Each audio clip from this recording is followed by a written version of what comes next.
नमस्कार,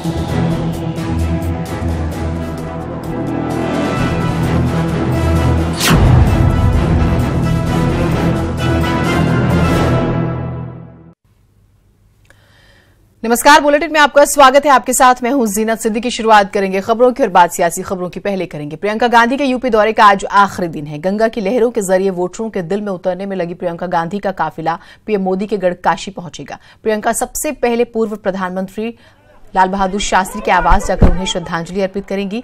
इसके बाद प्रियंका 80 घाट पर मल्लाह सम्मेलन को संबोधित करेंगी। 80 घाट के बाद प्रियंका जलमार्ग के जरिए दशाश्वमेध घाट पहुंचेंगी और वहां गंगा पूजा के बाद बाबा विश्वनाथ के दर्शन करेंगी। इसी दौरान पिपलानी कटरा में कांग्रेस सदस्यता कार्यक्रम शामिल होकर कई दिग्गजों को पार्टी ज्वाइन कराएंगी। माना जा रहा है कि पुलवामा हमले में शहीदों के परिजनों से भी वह मुलाकात कर सकती है।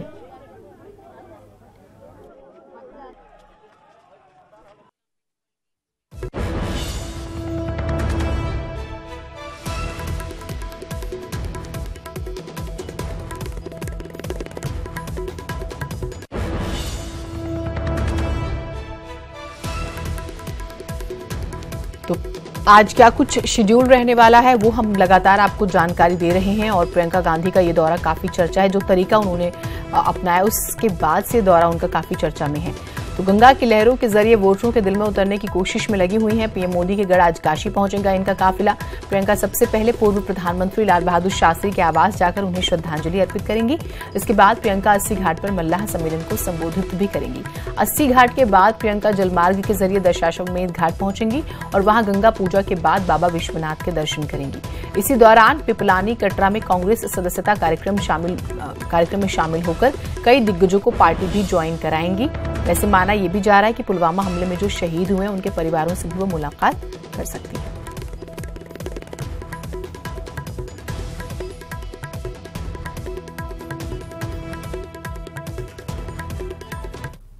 और इससे पहले प्रियंका ने मिर्जापुर में मंदिर से लेकर मजार तक अलग अलग समुदाय के लोगों से मुलाकात कर उनका मन टटोला। सीतामढ़ी में माता सीता की पूजा अर्चना करती प्रियंका। मिर्जापुर में मां विंध्यवासिनी के दरबार में प्रियंका। ख्वाजा इस्माइल चिश्ती की मजार पर चादर चढ़ाती प्रियंका। बोट के जरिए वोट जुटाने निकली प्रियंका गांधी तय शेड्यूल के मुताबिक मंदिर और मजार पर हाजिरी लगाने पहुंची। हालांकि जब उनसे पूछा गया कि उन्होंने माता से क्या मांगा तो जवाब सुनिए। मैं भगवान से मांगती नहीं हूँ, मैं धन्यवाद देती हूँ इस जीवन के लिए। अपनी यात्रा के दौरान प्रियंका वोटों का समीकरण साधने में जुटी हैं। सीतामढ़ी मंदिर से निकलने के बाद वो सीधे बनकट गांव पहुंची। बुनकरों के दबदबे वाले क्षेत्र में कालीन बुनकरों से मुलाकात की। केंद्र सरकार को कटघरे में खड़ा किया और कांग्रेस के लिए एक मौके की मांग की। यार मेरे आगे 2 कैमरे आ रहे हैं, बता मैं क्या नीचे कर लो हल्का सा। लेकिन बहुत कैमरा आ गया क्या बहुत कैमरा आ गया यार, मोबाइल थोड़ा सा नीचे कर यार। फूलचंद जी, अभी प्रियंका गांधी आपसे मिलकर क्या कहा? हम लोग को कहा कि आपको घर मिलेगा, पानी मिलेगा, हर चीज बोला हमसे सीतामढ़ी में बात भी हुई थी। आधा घंटा हम बैठे थे। थोड़ी असहज स्थिति तब बन गई जब विंध्यवासिनी मंदिर में प्रियंका के पहुंचने से पहले श्रद्धालु मोदी मोदी के नारे लगा रहे थे। जो लोग प्रियंका की सियासत को करीब से जानते हैं वो बताते हैं कि प्रियंका वो तरीका जानती हैं जिसके जरिए लोगों के दिलों में उतरा जाए। भदोही में रोड शो के दौरान एक महिला की साड़ी भीड़ की वजह से खिंच गई तो खुद प्रियंका ने उनकी साड़ी ठीक की, उन्हें गले लगाया। भदोही से दिनेश पटेल की रिपोर्ट, न्यूज़ 18।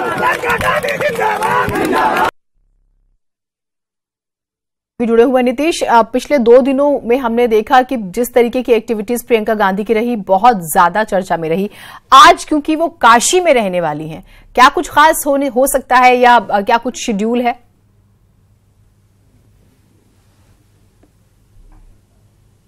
जीनत, सबसे पहली बात बता दूं कि चुनार से प्रियंका गांधी ये पूर्व प्रधानमंत्री लाल बहादुर शास्त्री के आवास पर जाएंगी। पैतृक आवास है उनका, वहां पे शास्त्री जी की प्रतिमा पर माल्यार्पण करेंगी। और खास बात ये होगी कि जिस रास्ते से प्रियंका गांधी शास्त्री जी के आवास पर, जो म्यूजियम के तौर पे अभी है, वहां पर जाएंगी, वो रास्ता कभी लाल बहादुर शास्त्री जब प्रधानमंत्री बने थे तो उसी रास्ते से होकर गुजरे थे। उस रास्ते को चुना गया है कांग्रेस के जो कार्यकर्ता हैं और या आलाकमान द्वारा कि इस रास्ते से प्रियंका गांधी शास्त्री जी के आवास तक पहुंचे और उन्हें श्रद्धा सुमन अर्पित करें। वहां से कार्यकर्ताओं के साथ थोड़ा उनकी बातचीत होगी और उसके साथ एक छोटा संबोधन भी होगा और वहां से जल मार्ग द्वारा 80 घाट आएंगी और 80 घाट पर मल्लाहों के सम्मेलन में शिरकत करेंगे और 80 घाट से दशाश्वमेध जाएंगी। वहां पर गंगा पूजन करना है। गंगा पूजन करने के बाद बाबा विश्वनाथ के दर्शन करेंगे और सरोजा पैलेस में कार्यकर्ता समागम है, वहां पर शिरकत करेंगे और वहां पर सदस्यता भी अभियान चलाया जाएगा। वहां पर कई लोग दिग्गजों को सदस्यता वहां पर ग्रहण कराएंगे प्रियंका गांधी। और उसके बाद जो पुलवामा के शहीद हैं, जो यहाँ पर जो उन शहीदों के घर पे जाएंगी सड़क मार्ग द्वारा और उसके बाद यहाँ से रवाना हो जाएंगी दिल्ली के लिए। तो जीनत, ये पूरा दौरा सिर्फ एक दौरा नहीं है बल्कि एक संदेश है और चुनावी दृष्टि से खास तौर पे ये देखने में आ रहा है कि पहला पूर्व प्रधानमंत्री लाल बहादुर शास्त्री के घर जाना। सबसे बड़ी बात, पूर्व प्रधानमंत्री लाल बहादुर शास्त्री से काशी का जुड़ाव रहा है तो उनके घर जाना, उसके बाद गंगा के रास्ते मल्लाहों के पास आना। मल्लाहों का एक बड़ा समूह है यहाँ पे, तो कहीं ना कहीं प्रियंका गांधी की नज़र मल्लाहों के उन वोटों पर भी होगी और खास तौर पे उनको रिझाने का, उनकी बातों को जानने का, गंगा की चीज़ों को जानने का। चूंकि आने वाले चुनाव में गंगा एक बड़ा मुद्दा बनने वाली है तो प्रियंका इसको भी बांधने का प्रयास करेंगे और इसके साथ धार्मिक दृष्टि से भी यहाँ पर गंगा पूजन करेंगे, बाबा विश्वनाथ के दर्शन करेंगे। लिहाजा धार्मिक दृष्टि से भी इनका ये दौरा, बनारस का दौरा महत्वपूर्ण है। और कार्यकर्ताओं के साथ, कार्यकर्ताओं में जान फूंकने के लिए जिस तरह का उन्हें मंत्र देंगी वो सबसे बड़ी बात होगी कि कार्यकर्ताओं को आने वाले चुनाव को लेकर किस तरह से चार्ज करेंगे प्रियंका, ये खास बात होगी। सरोजा पैलेस में, पिपलानी कटरा में, वहां पर सदस्यता जब ग्रहण कराएंगी तो किस तरह के दिग्गज ग्रहण करते हैं सदस्यता, ये भी देखने वाली बात होगी। और इसके बाद शहीदों को, जिनका जुड़ाव देश प्रेम से है, पूरे देश का अगर बात करें, हर कोई पुलवामा के शहीदों को श्रद्धांजलि आज भी अर्पित करता है और हमेशा शहीदों से सबका जुड़ाव होता है, तो उनको भी आज उनके घर पे जाके उनके परिवारजनों से मिलेंगे प्रियंका। तो ये पूरा दौरा राजनीतिक दृष्टि से, आत्मिक दृष्टि से और इसके साथ धार्मिक दृष्टि से तीनों महत्वपूर्ण है। और आज प्रियंका गांधी काशी में इन तीनों चीज़ों को छूकर काशी की जनता को टटोलेंगी और इसके साथ ही अपने कार्यकर्ताओं को जीत का मंत्र देंगी। जीनत, बिल्कुल, बहुत शुक्रिया नीतीश आपका तमाम जानकारियों के लिए। तो किस तरह से आज का दिन महत्वपूर्ण है, देखिए, चाहे पूर्व प्रधानमंत्री लाल बहादुर शास्त्री के घर जाकर जो है वहां जाना हो और यहाँ में कहें कि तमाम दिग्गज कांग्रेस में शामिल हो सकते हैं, वो कौन से नाम है इस पर भी सस्पेंस बना हुआ है। और पुलवामा हमले में जो शहीद हुए हैं, संभावना ये है कि उनके परिवारों से भी वो मिलेंगी और हर किसी से राह में जो भी आ रहा है उनसे बातचीत तो उनकी चल ही रही है।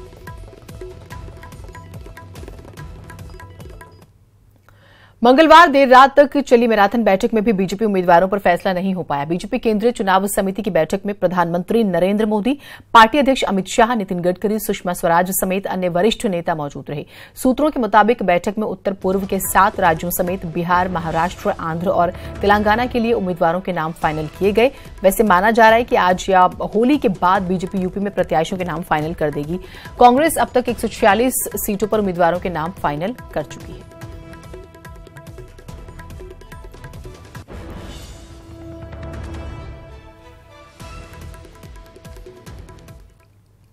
प्रधानमंत्री नरेंद्र मोदी आज शाम ऑडियो ब्रिज के माध्यम से 25 लाख चौकीदारों को संबोधित करेंगे। इस दौरान चौकीदारों के संग होली के रंग साझा करेंगे। मैं भी चौकीदार अभियान के तहत वोटरों की नब्ज भी टटोलने का काम करेंगे। इसी क्रम में प्रधानमंत्री नरेंद्र मोदी 31 मार्च को वीडियो कॉन्फ्रेंसिंग के जरिए देश के लगभग 500 लोकेशंस पर उन चौकीदारों से बात करेंगे जो मैं भी चौकीदार अभियान से जुड़े हैं। उन्होंने कहा है कि प्रधानमंत्री नरेंद्र मोदी इन आम लोगों को पर्दे के पीछे से निकालकर एक नए भारत के ध्वजवाहक के रूप में लाना चाहते हैं।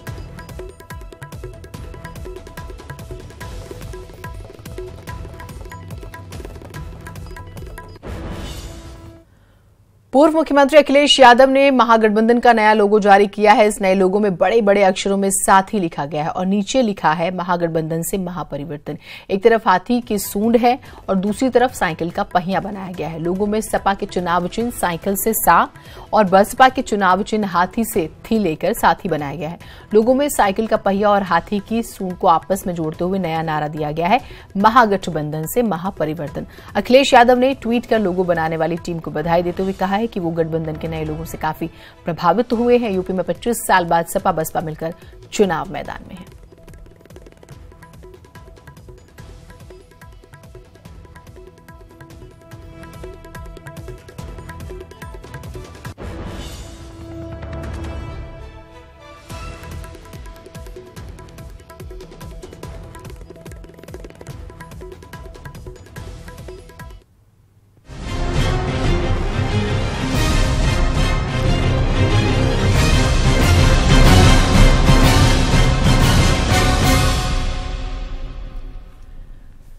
सुप्रीम कोर्ट के सेवानिवृत्त जज जस्टिस पिनाकी चंद्र घोष को देश का पहला लोकपाल नियुक्त किया गया है। केंद्र सरकार ने इसकी आधिकारिक घोषणा कल की। प्रधानमंत्री नरेंद्र मोदी की अध्यक्षता वाली चयन समिति ने जस्टिस घोष समेत बाकी सदस्यों के नाम की सिफारिश की थी, जिसे राष्ट्रपति रामनाथ कोविंद ने मंजूरी दे दी।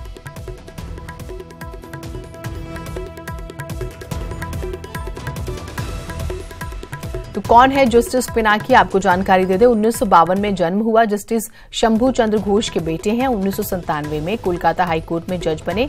2012 में आंध्र हाईकोर्ट के मुख्य न्यायाधीश बने। 2013 में सुप्रीम कोर्ट में न्यायाधीश जो है पदोन्नत हुए। 2017 में सुप्रीम कोर्ट न्यायाधीश पद से रिटायर हुए। अभी राष्ट्रीय मानवाधिकार आयोग के सदस्य थे। उनके अहम फैसलों से भी आपको रूबरू करा दें। शशिकला को सजा उन्होंने ही सुनाई थी। आय से अधिक संपत्ति के मामले में सजा दी थी। तमिलनाडु की पूर्व मुख्यमंत्री जयललिता की करीबी थी शशिकला, और जल्लीकट्ट और बैलगाड़ी जैसी परंपरा को पशु क्रूरता मान रोक लगाई थी। अयोध्या में विवादित ढांचा गिराने के मामले में अहम फैसला भी उन्होंने दिया था। आडवाणी, मुरली मनोहर जोशी, उमा भारती, कल्याण सिंह पर आरोप तय करने का आदेश दिया था। सरकारी विज्ञापनों के लिए दिशा निर्देश तय करने वाली बेंच के भी वो सदस्य थे। उस बेंच के सदस्य थे जिसने कहा कि राजीव गांधी के हत्यारों को राज्य सरकार माफी नहीं दे सकती। उस संविधान पीठ के सदस्य थे जिसने अरुणाचल में राष्ट्रपति शासन का फैसला पलटा। और क्या कुछ काम होंगे। लोकपाल की मांग आपको पता है बहुत पुरानी है और एक बहुत बड़ा आंदोलन भी हुआ था। लोकपाल केंद्रीय सतर्कता आयोग के साथ मिलकर काम करेगा। लोकपाल सीबीआई समेत किसी भी जांच एजेंसी को आरोपों की जांच करने का आदेश दे सकेगा। इसकी जांच के दायरे में प्रधानमंत्री, केंद्रीय मंत्री, सांसद और सभी तरह के कर्मचारी आएंगे।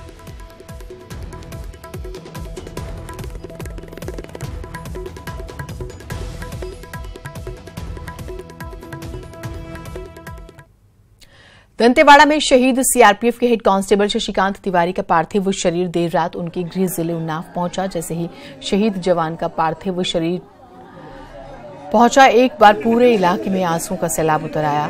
शहीद मां अपने लाल को देखकर बदहवास हो गई। प्रशासन के मुताबिक आज पूरे सम्मान के साथ अंतिम सलामी जो है वो उन्हें दी जाएगी।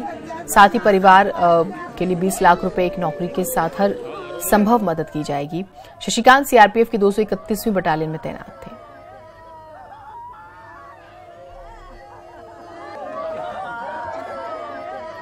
उनके शहीद की पत्नी को 20 लाख रुपए, 5 लाख रुपए उनके माता पिता को भरण पोषण के लिए, उसके साथ साथ विकल्प देने की दिशा में उनको जो उनके आश्रित उनको सेवा में लिए जाने का, और साथ साथ एक सड़क का उनकी इच्छा के अनुसार नामकरण किए जाने का, तथा एक पार्क को या अगर गांव में चाहेंगे तो शहीद स्थल बनाने के लिए भी हम लोग जगह आरक्षित किए जाने की कार्रवाई करेंगे। तो कल प्रातःकाल इनका दाह संस्कार विधिवत तरीके से राजकीय सम्मान के साथ गंगा घाट में कराया जाएगा।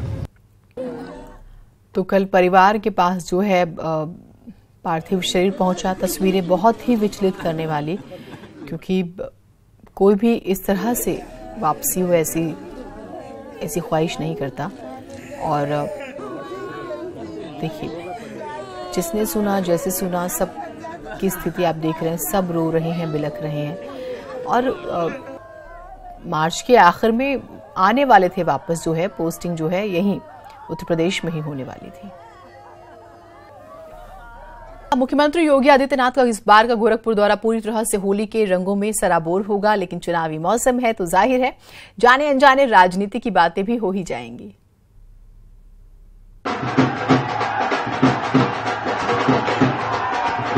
हर साल की तरह इस बार भी सीएम योगी सबसे पहले गुलरिहा में आयोजित नरसिंह भगवान की शोभा यात्रा में शामिल होंगे। इसके बाद वहां आए श्रद्धालुओं को संबोधित करेंगे और सीएम योगी पांडेयहाता में होलिका दहन उत्सव में हिस्सा लेंगे। सीएम शोभा यात्रा को न सिर्फ हरी झंडी दिखाकर रवाना करेंगे, बल्कि वो खुद घंटाघर तक इसमें शामिल भी होंगे। इसके बाद मुख्यमंत्री गोरक्षनाथ मंदिर में आयोजित होलिका दहन कार्यक्रम में शिरकत करेंगे। इसके लिए सुरक्षा के पुख्ता इंतजाम किए गए हैं। बाकायदा ड्रोन कैमरों से भी नजर रखी जा रही है। होली के दिन मुख्यमंत्री मंदिर परिसर में परंपरागत पूजा के बाद सम्मत की राख अपने माथे में लगाएंगे।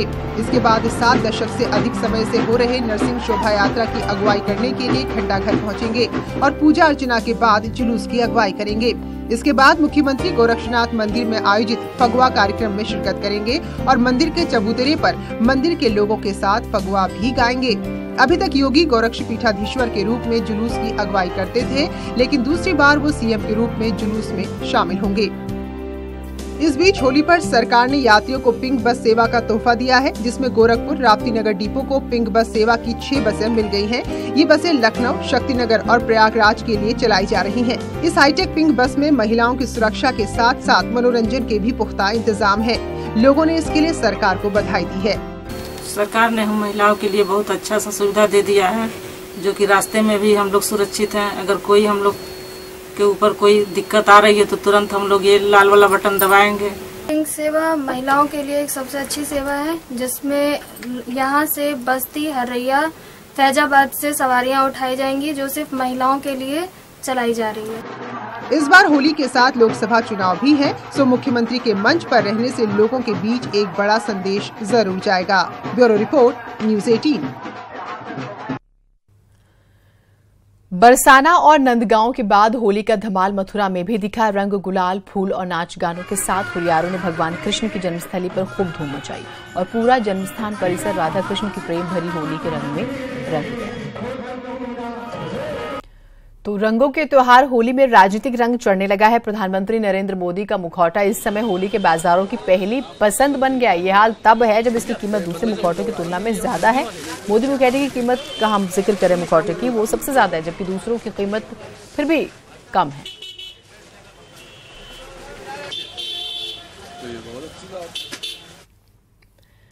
और जैसा कि आप जानते हैं, डीटीएच केबल नेटवर्क पर अपने पसंदीदा चैनल को चुनने की आखिरी तारीख करीब आ रही है, जो कि 31 मार्च है। इसलिए हम आपको याद दिला रहे हैं कि आप अपना सबसे प्रिय चैनल न्यूज़ 18 सिर्फ 10 पैसे में पूरे महीने देख सकते हैं। तो आज ही अपने डीटीएच केबल ऑपरेटर से संपर्क करें या फिर ऑनलाइन सब्सक्राइब करें। और फिलहाल बुलेटिन में इतना ही, दीजिए इजाजत। नमस्कार।